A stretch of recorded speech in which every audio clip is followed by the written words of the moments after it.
रहा है, लेकिन फिर भी यूपी में 42 पे इंडिया गठबंधन आगे चल रहा है, महाराष्ट्र में भी इंडिया गठबंधन आगे चल रहा है। इन दो राज्यों में कह रहे भाई हम बहुत एक बड़ी खबर आ रही है।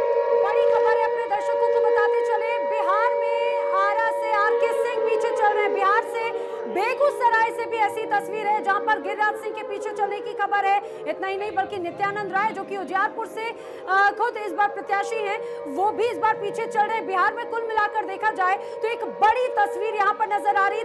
तीन केंद्रीय मंत्रियों को बीजेपी ने टिकट दिया, लेकिन इस बार अगर प्रदर्शन की बात करें तो इन रुझानों के साथ में ये तीनों ही नेता फिलहाल काफी पीछे चल रहे हैं। यानी जो तस्वीर इस समय उत्तर प्रदेश में नजर आ रही थी, उसी तरह की तस्वीर फिलहाल अभी बिहार में नजर आ रही है। बिहार में तीन केंद्रीय मंत्री इस बार चुनाव के जो अभी रुझान है उसमें पीछे चलते हुए नजर आते हैं।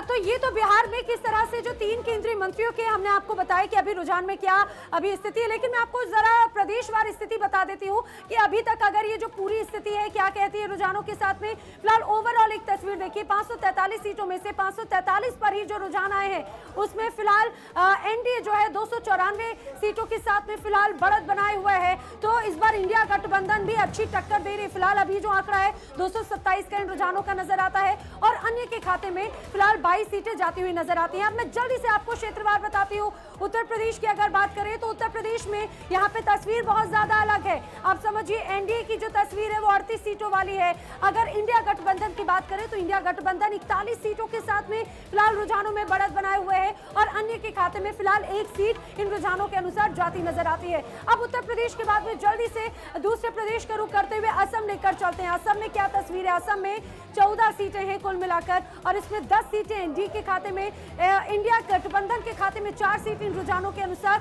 जाती हुई नजर आती है। उत्तर प्रदेश असम की बात करी और उसके बाद में दूसरे राज्य की तरफ बढ़ते हैं। दक्षिण भारत में आंध्र प्रदेश की बात की जाए तो 25 सीटों में से वाईएसआर के खाते में 4 सीटें, अगर एनडीए की बात करें तो 21 सीटें एनडीए के खाते में जाती हुई नजर आती है। यहां पर एक बड़ी तस्वीर नजर आ रही है। वहीं दूसरी बात, अब इन प्रदेशों के अलावा एक और बात कर लेते हैं महाराष्ट्र की।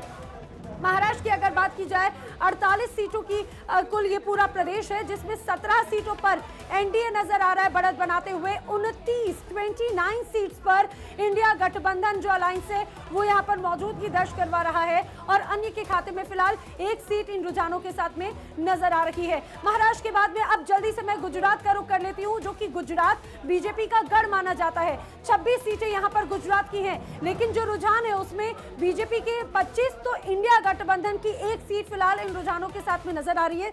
यहाँ पर जो एक कांटे की टक्कर नजर आ रही थी, फिलहाल वो तस्वीर अब पूरी तरह से उलट चुकी है और लगातार खुद गृह मंत्री अमित शाह यहाँ पर बढ़त बनाए हुए हैं काफी अच्छे मार्जिन के साथ। उड़ीसा का रुख करते हुए 21 सीटों का ये प्रदेश है, जिसमें बीजेडी 3 सीट्स के साथ में बढ़त बनाए हुए है। बीजेपी 17 सीटों के साथ में रुझानों में नजर आ रही है, तो कांग्रेस के खाते में फिलहाल यहाँ पर मात्र एक सीट जाती हुई नजर आती है इन रुझानों के अनुसार। ये बात उड़ीसा की हुई। अब जल्दी से मैं आपको दूसरे प्रदेश की स्थिति बताऊं तो राजस्थान का हाल जान लीजिए।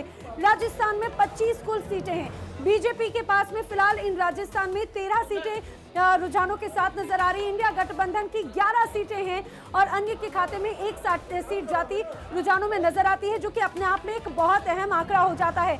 अब कर्नाटक की बात करें, कर्नाटक का चुनाव बेहद दिलचस्प रहता है। 28 सीटों का ये पूरा प्रदेश, एनडीए के खाते में 20 सीटें यहाँ पर हैं, कांग्रेस के खाते में, इंडिया अलायंस के खाते में 8 सीटें यहां पर जाती हुई इन रुझानों के अनुसार नजर आ रही है। दक्षिण भारत में यहां पर ये कहा जा सकता है बीजेपी का अच्छा प्रदर्शन है। तमिलनाडु की अगर बात करें तो तमिलनाडु में जरूर यहां पर एकमात्र सीट फिलहाल एनडीए के खाते में रुझान बताते हैं। वहीं इंडिया अलायंस के खाते में 35 सीटें ये रुझान जाते हुए बताते हैं। वहीं अन्य के खाते में 3 सीटें फिलहाल नजर आ रही हैं। लगभग 11:30 बजे का वक्त है। तमिलनाडु के बाद में केरल की बात कर ली जाए, 20 सीट लेकिन इस दौरान यहां पर बीजेपी का खाता खुला, ना सिर्फ खाता खुला बल्कि 2 सीटें रुझानों के अनुसार देखी जा सकती हैं। कांग्रेस के खाते में 17 तो लेफ्ट के खाते में 1 सीट फिलहाल ये रुझान बता रखे हैं। लेकिन जैसे जैसे अलग अलग राउंड की काउंटिंग होगी तस्वीर बदलेगी। अब झारखंड का जल्दी से रुख कर लेते हैं। 14 सीटें यहां पर हैं, कुल मिलाकर 14 सीटों में 6 पर एनडीए यहां पर अपनी मौजूदगी रुझान बताते हैं दर्ज करवा रही है। वहीं इंडिया अलायंस की बात करें तो 8 सीटें इंडिया अलायंस के खाते में जाती हुई नजर आती है। झारखंड के अलावा अगर मैं अन्य राज्यों की बात करूं तो बिहार में भी, जो कि झारखंड से लगा हुआ राज्य है, 40 सीटें कुल मिलाकर बिहार में है। लेकिन एनडीए यहां पर 33 सीटों के साथ में फिलहाल मौजूदगी रुझानों में दर्ज करवा रही है। 7 सीटों पर इंडिया अलायंस नजर आ रहा है। लेकिन बिहार की दिलचस्प बात यह कि 3-3 खुद जो केंद्रीय मंत्री हैं वो फिलहाल इन रुझानों में काफी पीछे चल रहे हैं। हरियाणा की बात करें, काफी सियासी उठापटक हाल ही में देखने को मिली थी। 10 सीटें लोकसभा की यहां पर हैं, लेकिन बीजेपी फिलहाल 4 सीटों पर यहां पर रुझानों में आगे बढ़ती हुई नजर आती है। लेकिन अगर कांग्रेस की बात करें तो 6 सीटें कांग्रेस के खाते में जाती हुई नजर आती है। तो ये अन्य राज्यों की अगर बात करें तो ओवरऑल अभी तक जो रुझान सामने आए हैं उसमें 543 सीटों में से 292 एनडीए के खाते में हैं।